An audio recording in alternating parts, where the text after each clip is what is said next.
John. My word. I believe I've got to interview you this afternoon. That will be jolly fun. Yes, I'm looking forward to it very much indeed. Well, I sometimes look sideways and backwards, but I will look forward to it today. Thank you very much, John, for answering me like that. This is meant to be the beginning. Somebody call a priest. Start by telling you, John, did you know this? I found out there are no dry cleaners in Peru.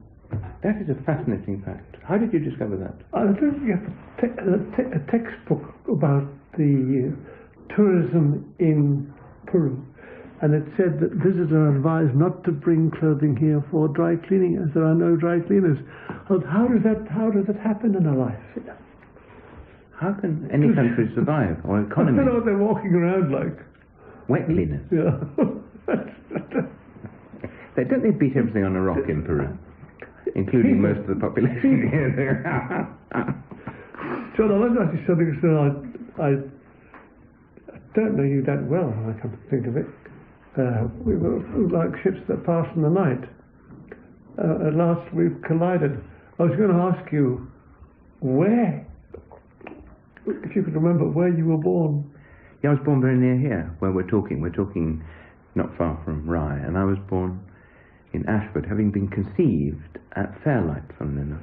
You've asked your parents that, have you? Well, I saw this photograph of them inside the cottage. It might have been outside the cottage in Fairlight, but they looked as though they'd just conceived something of it in the photograph. See, very few people say that. I said it to my mother, and I said to her, where was I conceived? Only when she was about 90, when she admitted. She said very grudgingly, you were conceived in Pune. She said, why do you want to know? I said, because I wanted to be there, like this, Absolutely. Were your parents very modest about talking about sex? Oh, absolutely, yes. Really? And very modest about sex. When could you first say bum as a child? About what age was that allowed? About 19, I think. I mean, I don't remember it very... You were what, 19 before you said bum? I don't remember very clearly. I wasn't a very family-orientated child. Because my parents were quite keen to get rid of me, because the war was going on, and my mother had put off getting married for a terrible long time. And when she was getting quite old, I mean, she was pushing 40, she met this young, energetic, 27-year-old evangelical clergyman who was conducting... Athlete. An athlete, a private athlete. He appeared before her in a string vest and shorts and running shoes and said, will you marry me? Just follow me up this 100-yard meet. It was slightly worse than that, because he had got a dog collar on as well. And he was conducting children's services on something called the Children's Special Service Mission on the beach down here somewhere at Hastings, I think it was. What? Wait a minute. What are all these kids doing with the vicar on a beach and a raging gale? What was it supposed to be? He was trying to convert them to Christianity, you see. And I've seen photographs. And my mother used to sit at a little harmonium singing lustily. In a white hat. I don't know that tune. How's it go?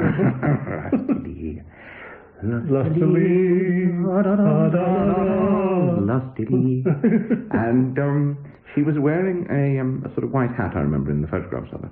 Anyway, they fell helplessly enough. But because she was now pushing 40, she hadn't got married before, so she got married very late. And then I was her only child. And I think she thought... How old was she when she had you? 40 or 41, quite old. Yes. For a first baby, it's probably turned out a bit funny. And then... Is that why you are like you are, being at... You know how dangerous it is to have a child after 40? There usually is something wrong. There is I have a terrible warning. And do you always broadcast news like this? And I'm going to press on with this anecdote. And as a result, she got very bored with it. I mean, she'd up to now had her own life, and she'd been working... She worked a lot among the poor of the East End, I expect you'll be interested to know, for something called the Wellcome Foundation. My mother was there. And she certainly had all this wonderful life looking after the poor, and then she had this baby, which she didn't really like very much, I don't think. This is you? Me. And I think she got rid of me as soon as possible. Has she changed her mind about you by the time she was 99? When did she start to like you? When did that happen? Oh, quite early, really, but I mean... when did she say, there, dear? I think that was about 19. I think it was sort of late adolescence. But What she sent was, because she used the war as an excuse, and so because there were bombs being... Excuse for what? For getting rid of me, see. She pumped me up north to Staffordshire to stay with an aunt and a grandmother, and I'll tell you I'm this... sorry, it takes a war to get rid of somebody. You have to. Well, it's an excuse. And keep them alive. Send them off somewhere a very long distance. I must stop you here. Do you ever think of the Pope? The Pope? The Pope, yeah. Think hard now. Very often figures in my fantasies, yes. Does he? He does. Are you a Catholic or are you a heathen? I'm an Anglican. That's a barbarian. Yes, yes. You're a papist, aren't you? You must think of the papist. Papist is a lovely archaic word. A papist just... A left footer. I'm just wondering, what do you think when you see the absolute swarming of populations in Catholic countries? Don't you think that he is an environmental idiot? I think he's very misguided. If you're asking me, Mr. Millington, on the question of contraception in the church, I think they're very misguided. I think they should distribute contraceptives almost during the Eucharist. I think it's a very good thing. It's so right. As you go up to take communion, you take the host and the condom. Mate. And they call them mates. Well, that's right, mates. Mates, yes. Mates. Me and my mates. And you should be given a whole... I think that's only one thing they're wrong at. The other thing they're very balmy about is divorce, the Catholics. But mind you, nothing the Catholics do is as absurd as what the Church of England does. The Church of England is a nightmare. Continuing your mother and father, I know that you eventually were trapped into the British Army in Korea. I cleverly just remember that. How did this come out? Did you volunteer? No, what happened? I want to serve my king and country? Well, or were you dragged in? No, I was dragged in because in those days we had to do national service. Yes. And because I lived in Sussex, I was called up into something called the King's Own Yorkshire Light Infantry. And were they? And I never bothered to find out because I thought, what's the point of going to Strentsall in Yorkshire? The only point about Strentsall, as you probably know, is that there is a limerick to do with that, which is there was a young person from Strentsall whose tool was as sharp as a pencil. Yeah. He went through an actress, 2 sheets and a mattress, and shattered the bedroom utensil. But that would probably have been... But Ted Hughes, was that Ted Hughes? I think it was. Yes, it sounds like him, yes. And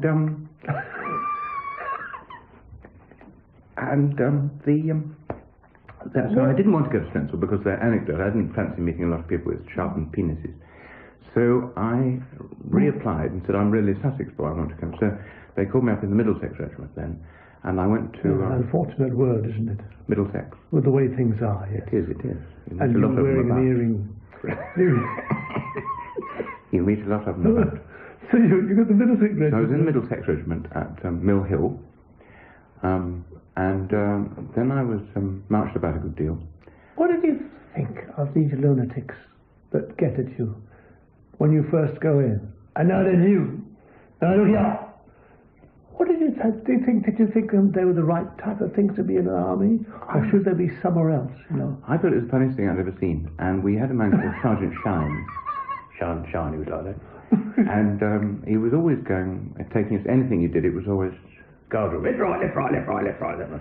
And he caught me and another bloke doing a left, right. Obsession with speed to the ordinary room.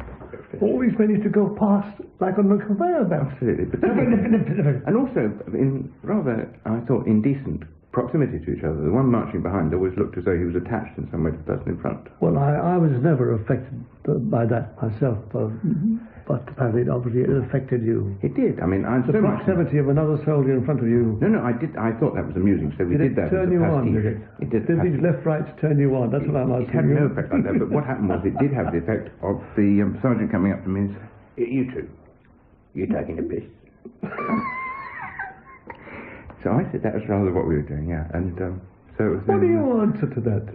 What do you answer to that? Are you taking a piss? You taking a piss? There's no sides, isn't it? No. No sides, no. And then I had So I fought through that. And I had a lot of... Weren't you commissioned? Yeah, then I got commissioned. I went... What went wrong then? Well, something went wrong. Ingram's managed to slip through. It was to do with this WASB, you see, the WASB, the War Office Selection Board. You were taken to this place in a remote corner of the countryside where they had a kind of chimpanzee's playpen with a big motor tyre hanging from a piece of rope from a tree. Don't tell me. Everybody had to, each one took over company commander one after another, and you had to lead your fellow cadets through this. And go to these holes. Through this hole, you see. And all, you were given 3 pieces of wood and told to build a boat and sail across. And it was just like chimpanzee's playground. And one very fat boy on my group got stuck in the... Tell me, I must ask you this. With your 3 pieces of wood, what do you make of the crucifix? I don't think that was the objective. I can't imagine you with the hammer and 3 pieces of wood. We didn't get a hammer. No, we had nothing like that. No. You just held it together. We just made it into a little bridge. And then afterwards, I remember the man in charge. After this fat boy got stuck in the circular tyre and was left there, he just, the big fat boy, wobbling his arms and legs in the middle of it. And the rest of us got it. And then he said... He went on to become Lord Soames, didn't he? I think that was... I taught him, you don't know that. I taught Bunter when you? I was a schoolmaster at Eton. I'm very proud of that. But what happens at the end of all? Well, at the end of the war, the officer came up to me and said to me, "We're going to give you a commission. I'll just tell you one thing: when you're giving orders, try not to bend your head over to the right-hand side, as it looks as though you're not confident yourself." So that was the thing. No wonder it took so long to win. That's the recipe. And what do you mean we're going over the top now, chaps, with the head to the side? Yes. I don't know to look at that. Fix bayonets now, chaps, and notice my head's on the side. I can't believe I'm not going to fix my bayonet for that bastard. He's got his head on one side. We had a sergeant who took us to Naples, and we were all naive young soldiers. A Sergeant Bullock, the results. And we want to go to a restaurant. You see, I know the good restaurants, you understand? You stay with me. So we walked with this bloke, and he suddenly pointed into a shop. That's a very good restaurant, you understand? I said, well, how do you know, Sarge? He's got a tablecloth, and knives and forks. That's the sign of a good restaurant. So we went inside, and he ordered cat, eggs, and chips. Cat, eggs, and chips. So the waitress saw I speak English. So the eggs and chips, cat tail. So then he said, this classic line came up. He said, any particular wine, sir? And he said, yes, any particular wine. So, I'm sorry, I interrupt you in full, absolute flow. That's ego. Reminiscence. No, I just sort of... I can't remember where we got to. Anyway, so as a result, I got commissioned. And the only funny thing happened to me, as far as I remember, was I had great trouble in... that's a sound effect of putting your tea down. I like that. I didn't do mine now. Thank you for covering it, yes. Sure. And this is exciting stuff for the real BBC. radio. Yeah. Live radio. So this is live radio. I'm very thrilled. None more of that ITMA stuff. And hello, folks. And when I was commissioned, you had to salute back. Because you were doing the saluting. Ingram's used to salute a lot, and I used to return his salute. But I think he liked to grovel a bit with his saluting. He did. He got his own back in the end. But Richard Ingram's was in Korea with me. That was a really funny thing. Did you meet him there? Well, we saw each other, but we saw each other. But you didn't talk to each other. We never spoke to each other because there was this. Well, that shows good breeding. It was. I said, "Who is that peculiar gorilla-like person with very big sausage-like fingers playing a very small harmonium?" And they said, "I don't know." Was he playing it for the Koreans? He's playing for the church service on Sunday. And they wouldn't understand. They didn't get the point of him, I don't think. You can get mentioned in dispatches for playing the harmonium Koreans under fire. You could actually do it. There wasn't much fire going on. I'm pressing ahead with my anecdote about the saluting, and so I was very worried. The first day I was commissioned, because I got this flat hat that made me look like an officer, and we were embarking at Brentwood in Essex, I think Brentwood, and there was a huge parade ground, and in the middle of the parade ground was a jeep. And I had to walk across the parade ground, and I saw there were 2 blokes sitting in the parade ground, and I thought, sitting in the jeep, and I thought, this is interesting, my first experience of saluting, I'll see what happens. So I walked. I said, I bet what they'll do is they'll get out of the jeep, stand up and salute me, and I'll return their salute and say, carry on. You see. So they didn't get out of the jeep at all. And then I thought, what they'll do is they'll salute sitting down with their eyes. So I went past, and they didn't do them. Both when I was smoking their cigarettes. So I went past, and then I had one of them say, That's the prep makes me laugh. Tell me, I must ask you, I noticed all the officers I knew who wore the soft cap, they would do something to it to make, they'd put a bit of wood inside to make it stand at the front. Did you do that? yes, we did that. We did. It was called getting some in. It was called. Get some in. Do you remember that? They said get some in. Well, which meant service. it took me hours to get it out. You actually. Well, what we had to do was two things you had to do to make it look as though you'd had some in. One was that you tied your military hat up with a sort of towel round it, put it in the bath so it draped down at the sides, and put a bit to make it stick up at the front like a German officer's. And then you used to probably what you did too. We used to put little bits of string with lead on inside your battle dress trousers so they hung over the anklets, and you never had to press them. Were you seeing a psychiatrist at this time, by any chance, John? Only my sergeant major. Did you say bits of lead? I've got bits of lead in. No, I've got. Why everybody didn't crack up there? A lot of people did. A lot of people did crack up. I'm sorry, let's quit you and me. I was in the army 7 years and nobody had lead down the trousers. Well, you also had entirely new concept and opened up a new field for lead. Things had moved forward a lot by the 50s. You were in the 40s. In the 50s, things had got very aerodynamic with lead down your trousers. What would have happened if you'd gone into battle with it? I don't know. It presumably would have melted. Well, I thought they'd swirl, wouldn't they? If you could revolve your ankles, you'd get a wonderful Spanish swirling effect to completely detract the enemy. They would. Who will be looking at your trousers while you just pick them off. That was the whole sort. Yeah. That was what Beachcomber invented, that pacifist weapon of war, which was it was a special material for rotting the enemy's braces. And as they came forward to charge, their braces gave way, and they were embarrassed pulling their trousers up so they couldn't attack you. I'm sorry, I copied that idea in a later show, and I had where England were playing football against the Czechs, who were famous players. They smuggled a man in who'd fill the toe caps with dynamite, which would explode on impact with the ball. So it's a lot. Still, the ghost of most of the beachcomber. Do you remember those? When Lord Russell of Liverpool sued Private Eye, yeah, and Private Eye was completely broken those days, and you very, very kindly turned up to do a benefit for that. Do you remember that? And we all used to do dressed up in military uniforms provided by the Alberts, who were that band who used to play miniature trumpets. Yes.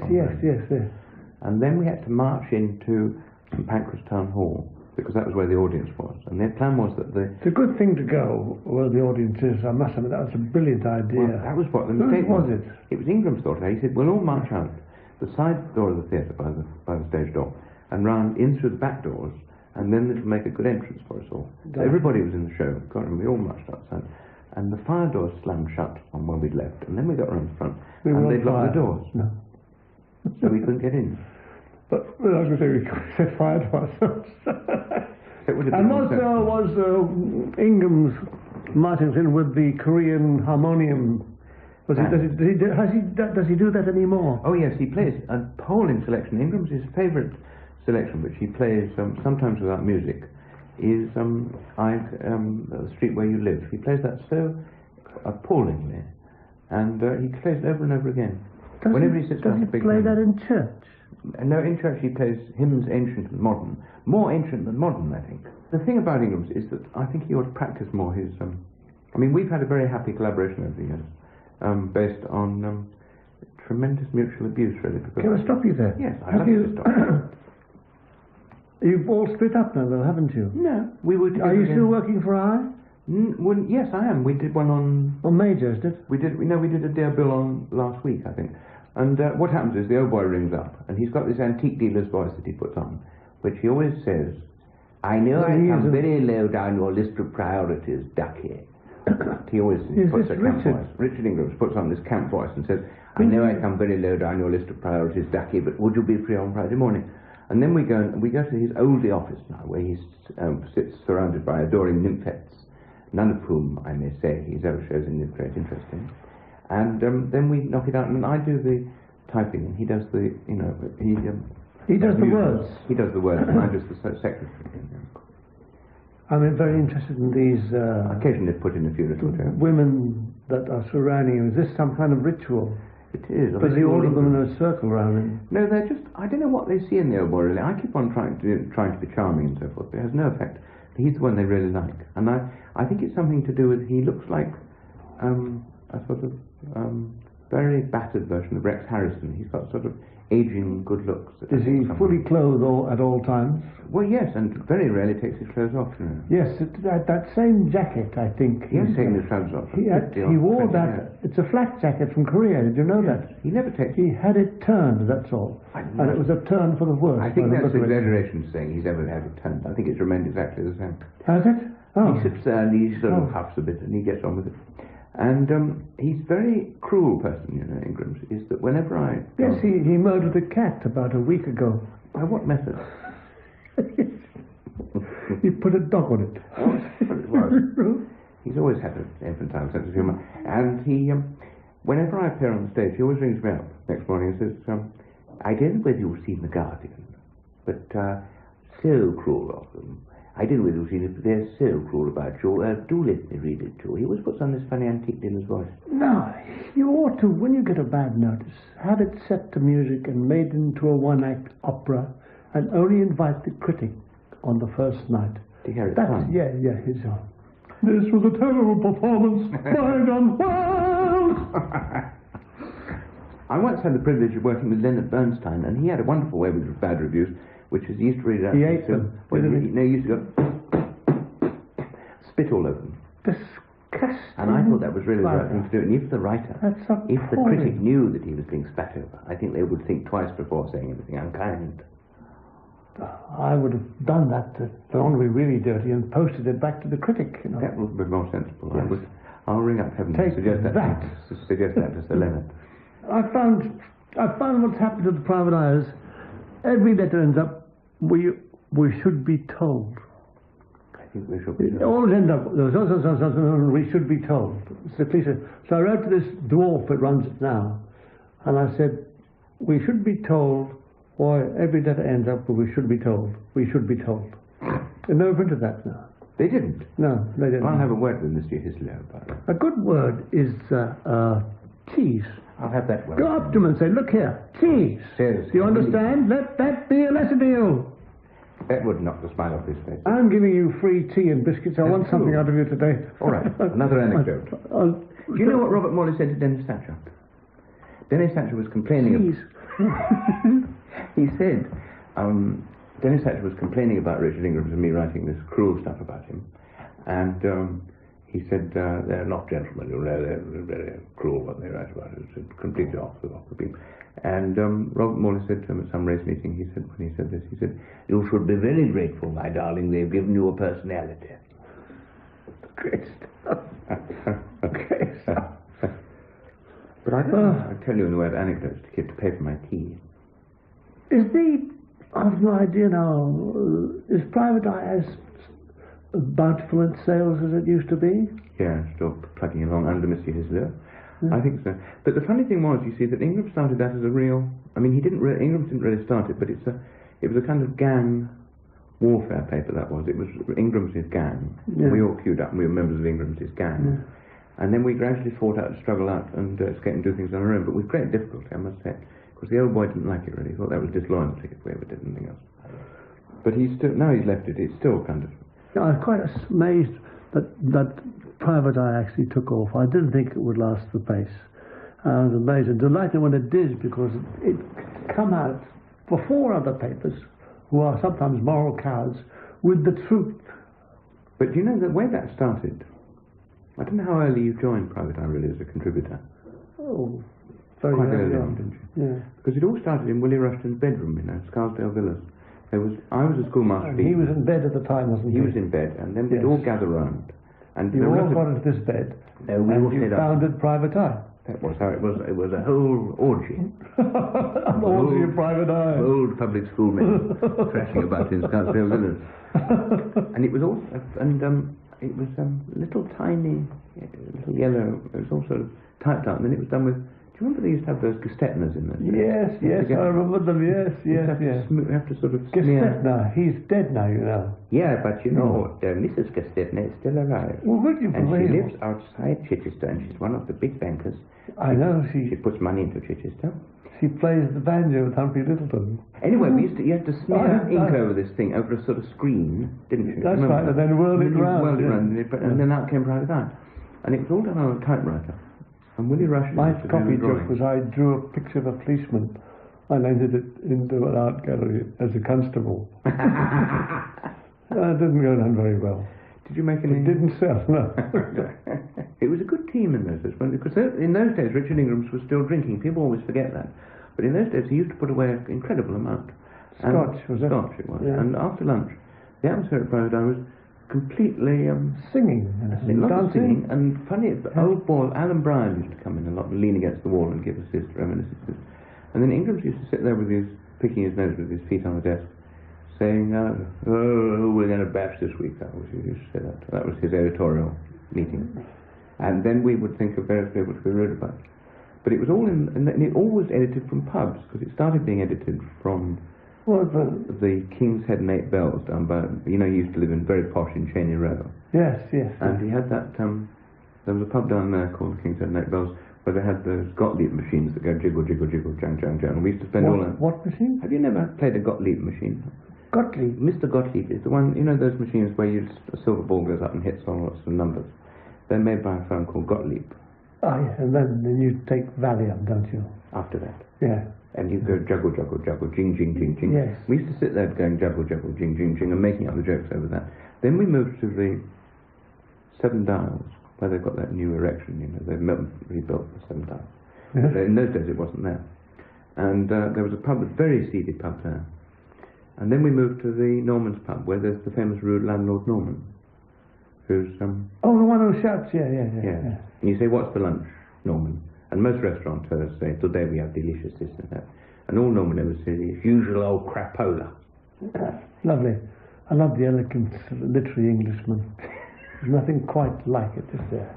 But he was the hero of Geoffrey Bernardi's Unwell. Yeah. And he was very proud about that. And he went around saying, I'm a big star now, big star.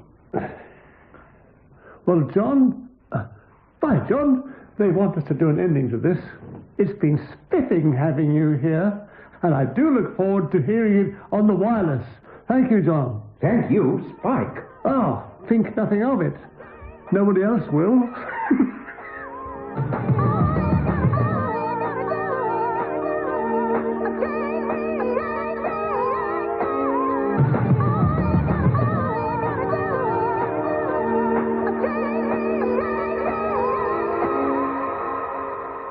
That was Spike Milligan talking to John Wells. The programme was produced by Jane Bertou, and at the same time tomorrow you can hear the next link in Chain Reaction when John Wells talks to his choice for the hot seat, Paul Merton. That's here on BBC Radio 5, where Johnny Walker's waiting to take over in a moment. And if you're wondering what's happened to Wigley Park today, don't worry, that's in Johnny's programme at its usual time of 10:25.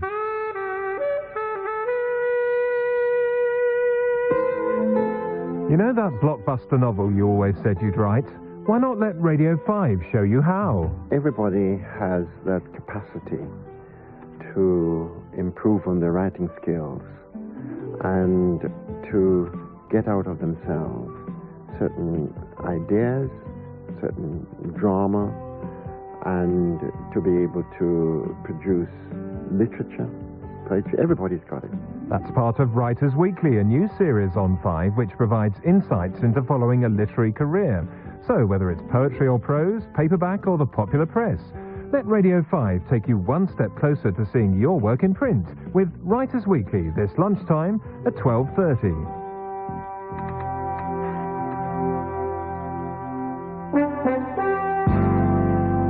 BBC Radio 5. Now at 10 o'clock, here's Johnny Walker with today's AM Alternative. Thanks, Chris.